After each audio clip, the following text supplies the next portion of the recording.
Hey guys, what is up? It's Dusty here, and welcome back to another crypto video. And you guys all know we're giving away $100 worth of crypto, and all you have to do is make sure you press the like button, make sure you are subscribed, and make sure you comment something down below. And if we hit 1,500 likes within 24 hours, we are giving that away.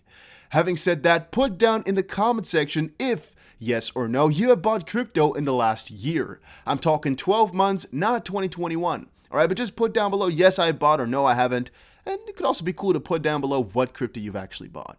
Having said that, the reason I'm asking is because I read every single comment, but also because Crypto Owl, or XRP Owl, said, XRP is getting near some personal, I'm interested in buying more levels for me. And I want to clarify something. I personally have two different ways I spend money on crypto, basically. I have an 80% hold stash and a 20% trade stash, which means the 80% of my money that is in crypto, I will not touch, I will not sell regardless of what happens. If a coin does good or bad, I'm not going to know because that money is stored away, only to be looked at if it's huge, right? If it's worth a ton of freaking money, for example. If it's worth zero, we might not be happy with it, but it's still something, right? Because I'm not going to sell anything at all. I'm just not touching it. The 20% I have left, which is basically my trade stash, I use it for both things. I sometimes use it to just buy some more coins, basically as an advance to my income before I can buy more crypto to hold. But mostly I just use it to increase my euros or my dollars. So whenever I'm talking about, I'm wanting to buy some XRP, XRP is looking juicy, I am either referring to just picking it up and holding it forever, or of course getting into it right now to actually exit the position a little bit later to just make some quick money. There's a big difference between those two because you should understand it is never about these emotions for me, except for the fact that I like to take risk, which I guess is a little bit of an emotion type of thing. Like I just go for it because it feels good with some coins, because I don't really know anything fundamentally about them, right? But I am not personally attached to any crypto. I just really, really like them. So for XRP, I just like it purely for the fact that it's going to make us a lot of money and the technology is just so good. But again, you might say, okay, but liking something is an emotion. I see it differently though. I see that I'm liking the fundamentals of something rather than just being attached to the crypto because I've been in it or because I would be down. A lot of you guys seem to think that as well. You think I'm covering XRP news because I'm down on my investment.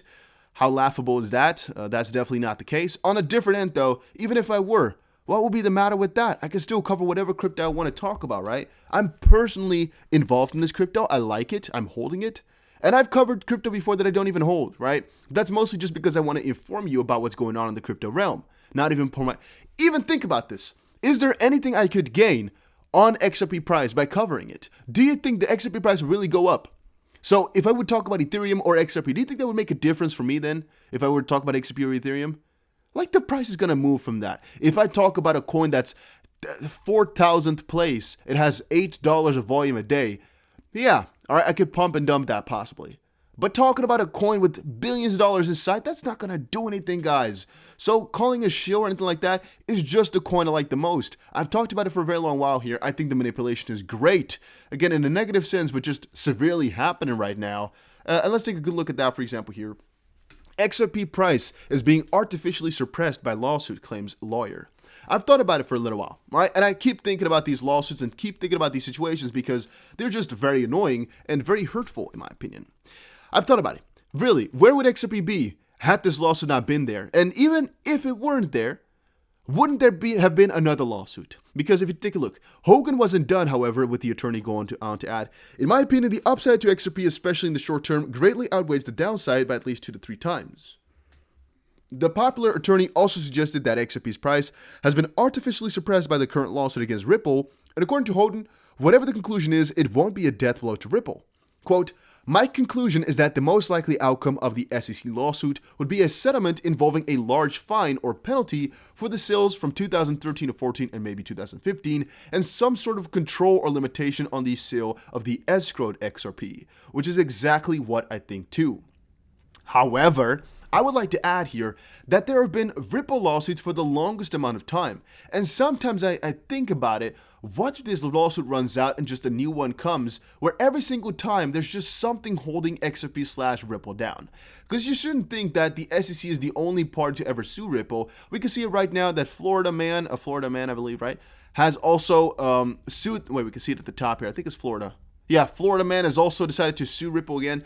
This actually happened before a couple of times as well over in California, right? That somebody had sued them, or maybe it was New York. I do not remember. Just guys suing them all the time. It could be that there's always a little bit of a downwards pressure. And that's actually the fun part about XRP/Ripple. Two things which people always use. They used to use the three things, right now it's two. The third one used to be it's a banker coin, but then again has turned from a bad thing to a very positive thing. The two things that you would usually go for are Ripple controls a lot of it, and it could be a security because they have lawsuits going on. Really, think about it. For the last 3 years, they used to always say those two things. One is it could be a security because of other lawsuits, and people are they're being sued for it. And two, they have a huge amount of XRP themselves. If those two were to be gone, so basically the lawsuits were to completely vanish, which again, we might see never happen, but maybe it will, because the SEC lawsuit here could also bring some more clarity where others cannot sue it for being a security anymore because the SEC has gotten a suit out. Again, that's not exactly how it works because people can still sue them for it. Just doesn't mean they would win, and it might not hold any ground because the SEC has the higher hand. But still, think about it, right? And if there's rules which are coming in for the sales of XRP, that whole argument of they have a lot so they can dump at any time and they're just dumping on us won't hold up either. So that's, again, a very positive thing. You start to think about it. And this one here, almost 100 million XRP sent to Coinbase by anonymous user. Whale Alert spreads the word that an anonymous whale has wired a whopping 99.9 million XRP to one of the largest exchanges, Coinbase, which recently delisted XRP. They suspended the trading, and I believe they also suspended the deposits, right? At least that's what I personally thought. So from that perspective, I don't really know how these transactions are still pulling through and who exactly is permitting this, except for the fact that this could be talking about Coinbase custody. So Coinbase also has a couple of custody solutions, and this could be that they just alert for huge transfers being sent over to a Coinbase-related wallet. I do not know if they have different wallets for Coinbase/Coinbase custody, or if they look differently, at least for this data aggregator. We just know it is from Coinbase, at least.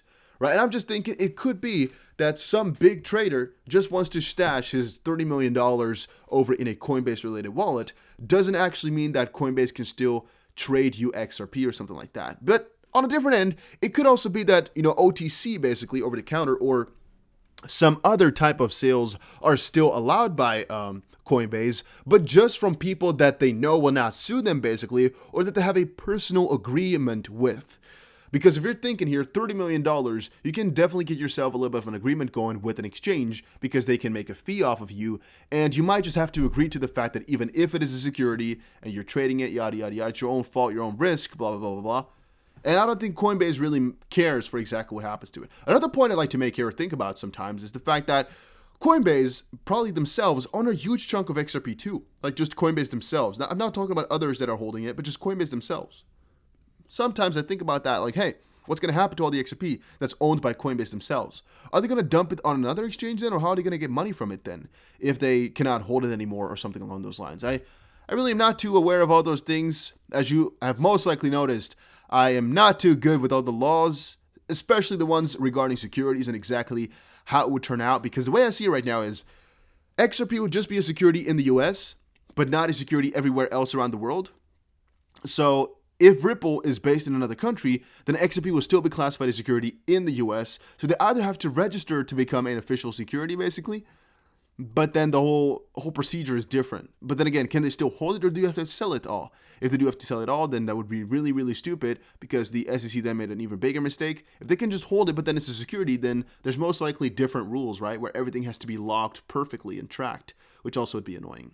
In the end, I don't think it will matter because I think it will be called out as a non-security. And the worst case, basically, I think about is maybe Brett Garlinghouse a fine for actually, giving himself such a huge amount of XRP. I personally would not even be against that if he had to just give in, 70% of his income, maybe even 95%. I don't personally care. And And also the fact that I just think the lawsuit is going to really involve the past, basically where you can define that XRP used to be a security, and if they made money on it then or did something, we'll give them a fine for that, because again, it's in the past, so it's not too big, but then again, it's basically a bad deal still. But yeah, that's again just my opinion on these matters. I'm not in any way, shape, or form really right, as I'm not sure whether or not this is the truth or not, but again, just let me know in the comments section down below what you think about the whole situation, and I'll definitely see you guys again in another crypto video. Hey, that's exactly 10 minutes, guys. Take a good look at, take a good look at the, what do I want to say? Oh, yeah, about what you think about these lawsuits and what exactly is going to happen if it's called out security. If you know, let me know in the comments down below, and I'll see you guys again in another one.